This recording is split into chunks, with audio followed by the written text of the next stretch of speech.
Let's have it right. Up the Chelsea, up the Minerals FC. Big up to every single one of you live and locked in. Up everyone is doing well, winning life. First and foremost, when you all smash to piece that like button. If you haven't smashed it, smash it right now. If you haven't hit the subscribe button, make sure you do so. We've got the notification bell, ding dong, let's have it right, so you know when we go live. And we've got the Minerals FC Ultras membership down below in the description. Salute to all the Minerals FC Ultras. Salute to our Chelsea old boys. We see things they'll never see. And salute the no surrender mentality. Apologies to all my ultras, everyone that supports the channel. I ain't done nothing for 12 days. Let's have it right. But a lot going on. But we move. International break is done, finished. Seriously, what a bore fest. It's a bore fest winning, isn't it? Tommy Tuchel, Tommy T, landing it, not conceding goals, winning every single game that he's played, manages England, because that's what elite managers do, bruv.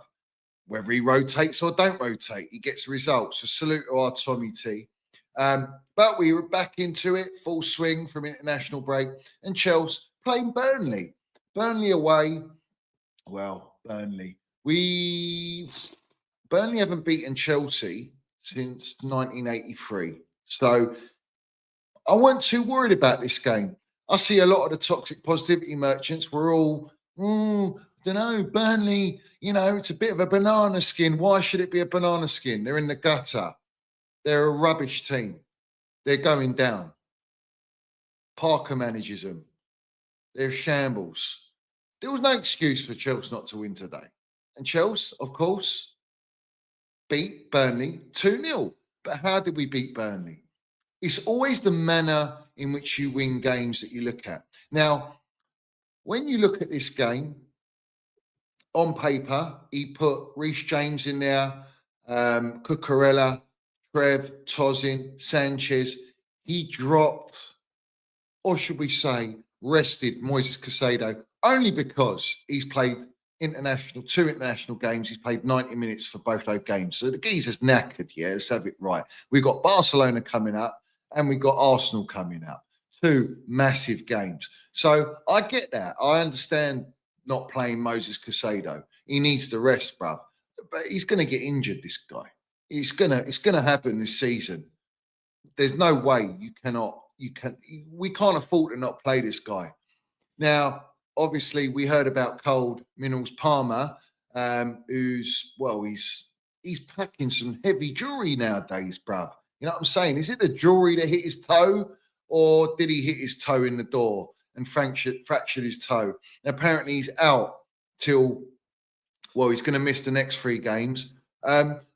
To be honest with you, I think that's a load of bangers mash waffle. Let's see the footage, the images of Cole Palmer's feet or foot to see if it's really true. Because I'll be honest, yeah, there ain't no way with the groin injury when Hato, celebrated with him and he was in agony, bruv, when he jumped on him. Yeah, that groin injury looks a bit more serious than what everyone's making out to be, and all the brown envelopes are waffling. So for me, personally, I think this is either a fantastic excuse to justify Cole Palmer being out, or whether he's going to have surgery. But it's a massive blow. We're in talks of January, February, March, I heard on TalkSport. Well, that's a shambles. So no Cole Palmer for the 2 big games coming up, and for this game in particular, which he wasn't going to play anyway. Let's have it right. So no Cole Palmer. He's gone for Kittens, left wing, and Baby Lurch on the bench, resting him for the Barca game, clearly. Delap, he put Enzo with Santos in the middle, and you had Pedro playing that number 10 role. And then, of course, we had our boy Neto on the right, and Delap getting his start as striker and didn't score. Let's have it right. Or did Pedro score? No, he didn't score either. So none of our strikers have scored today, even though we won 2-0. But let's go into the game. Let's go straight into it, bruv. The first 10, 15 minutes, Burnley had 64% possession. Chelsea, the 30% possession. We were shambles, pathetic. Dross. As I expected, start off a bit sluggish, international break, tax, and all that. And Burnley just looked like they were going for it. Sanchez had a bit of a brain fart moment, as he always does. He's got it in every game. Rifles the ball, hits Enzo Fernandez in the head, tried to kill the geezer, bruv. Oh, I'm not surprised. He's he probably saw the footage of him coach singing. You know what I'm saying? Sanchez got a bit antsy about it. But anyway, Enzo Fernandez on the floor, and Burnley were on the attack there. They had about three chances, good chances, but they're toothless. They're rubbish. I mean, Man City beat them, what, 4-0 or something? We should be doing that. 2-0's a bit, it's just not, it's not enough, bruv. We should be murdering teams like this. We should be getting our goal difference up, bruv. Yeah. But in that first half, it was poor. It was just poor. There was a few moments with Delap and a bit of hold up, but nothing really there. Kittens not really existent until you get a moment where Kittens plays a lovely ball in, and it looks like it's going to Enzo Fernandez.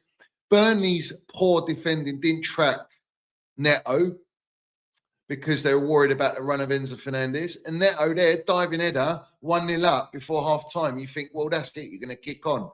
I mean, we scored at the right time because we weren't really playing well. We didn't get any rhythm in that first half, and that's a fact.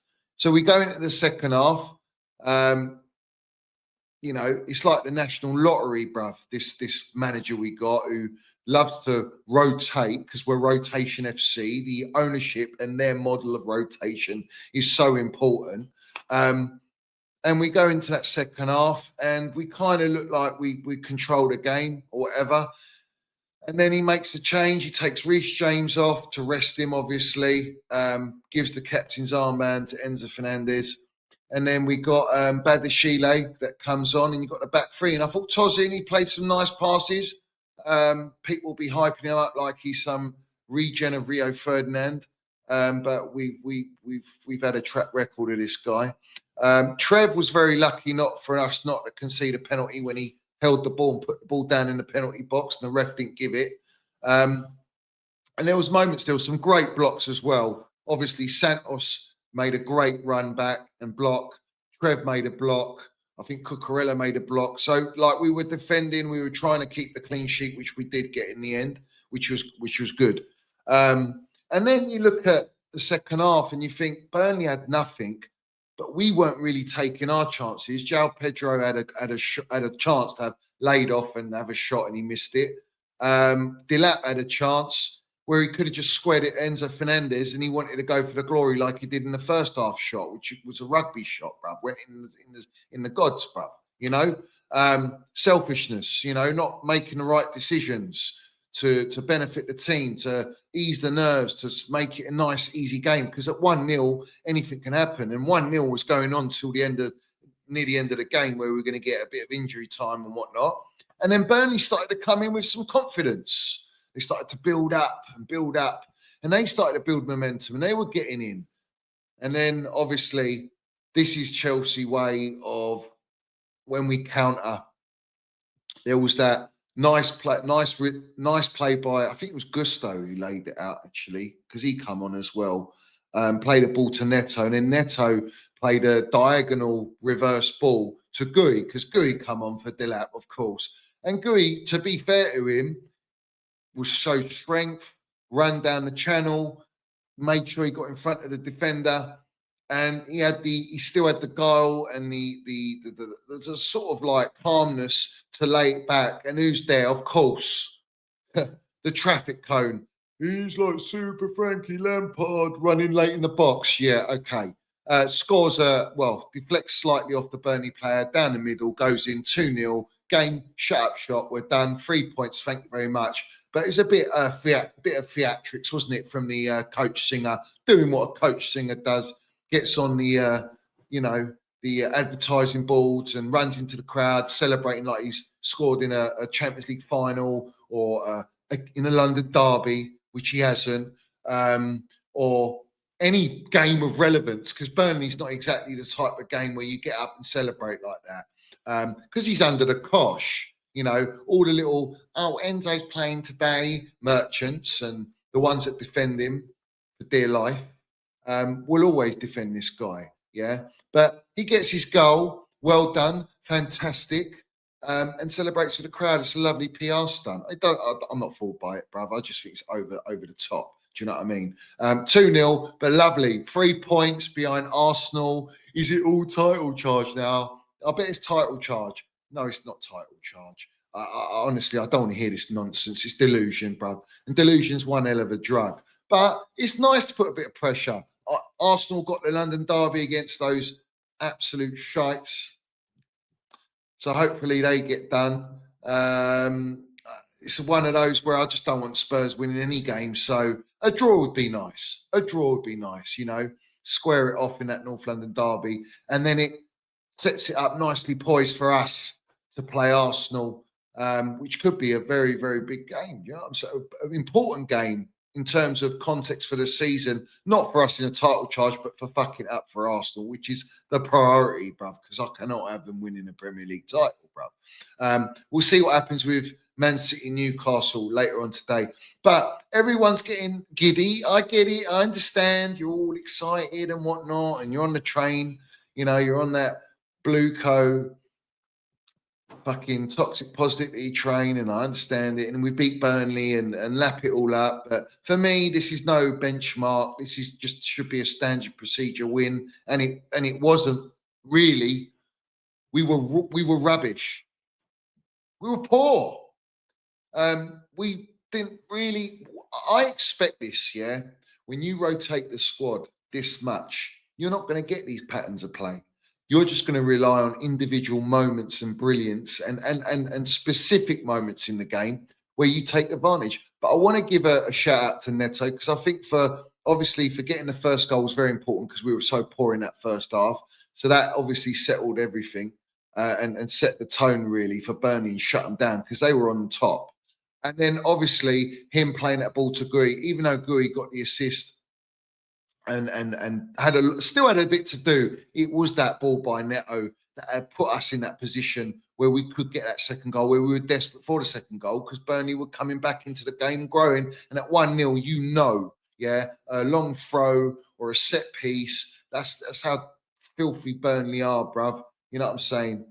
They'll get that. They'll try and just get that goal. And I'm never confident with these last 10 minutes in games where our young team, they run out of steam, they lose concentration, they've had an international break. But we got over the line with it. Second goal, just killed it, shut up shop, and we lap it up, we drink it in. And it's 3 points, it's a big 3 points.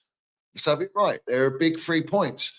And it puts us now in full focus for Barcelona, which is a massive game. I don't know if with Barca, if they got Yamal, if they got Pedri, they've got some players injured and missing. So, it's going to be fairly even. We ain't got Cole Palmer, but we will have Casado back. We will have Reece James. We've got the Cucurella in there.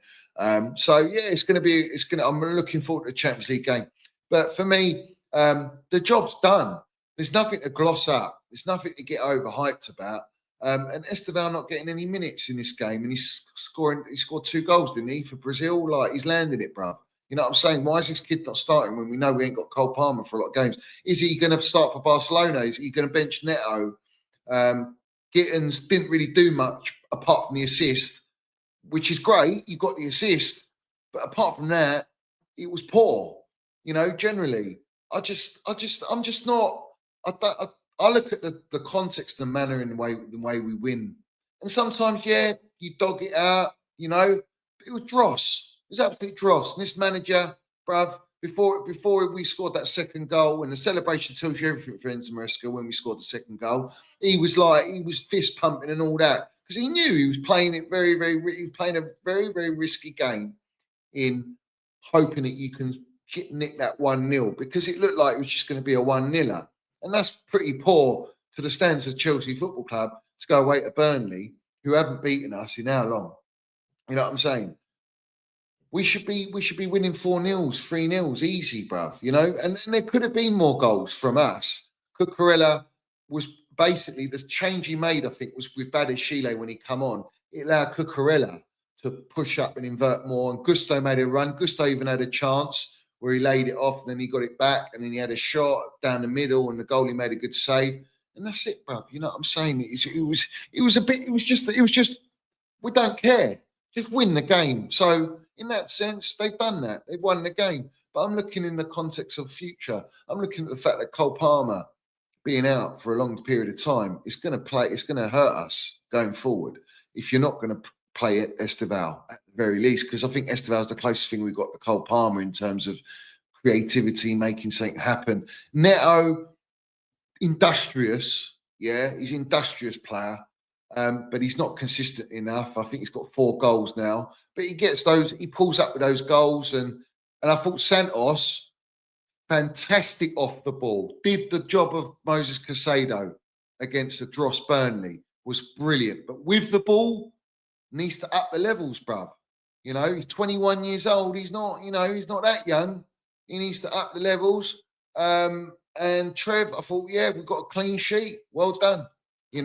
Sanchez, apart from a few shocking kicks out, you know what I'm saying? And obviously the one that hit Enzo Fernandez, he needs to sort it out as well. His distributions are shambles, but he's got credit in the bank, of course, yeah. But that's where I take it. That's my honest take on the game. I think everyone getting ahead of themselves, getting all excited about, we're 3 points behind Arsenal and this and that. It's early doors, and at the end of the day, to be in a title charge, it's a long game. It's a marathon. It's not a sprint, and it's about consistency. And we are on a decent run since we've lost to Brighton, Man United. We've lost to some. We drew to Karabag. The carrier bag that we paid. How much did we pay for it when we played them? We probably paid about 500 million for that carrier bag. You know what I'm saying? To only draw with them. They've never drawn or won against an English team on any soil, for that matter. Any soil on earth, bro. Yeah? You know what I'm saying? Flat earth, what we're doing here. So, yeah, it is what it is. You know what I'm saying? I'm very happy we got the 3 points. It wasn't a nice watch. It was not a nice watch. A shit game to watch. And I'm not enjoying watching Chelsea the way we play.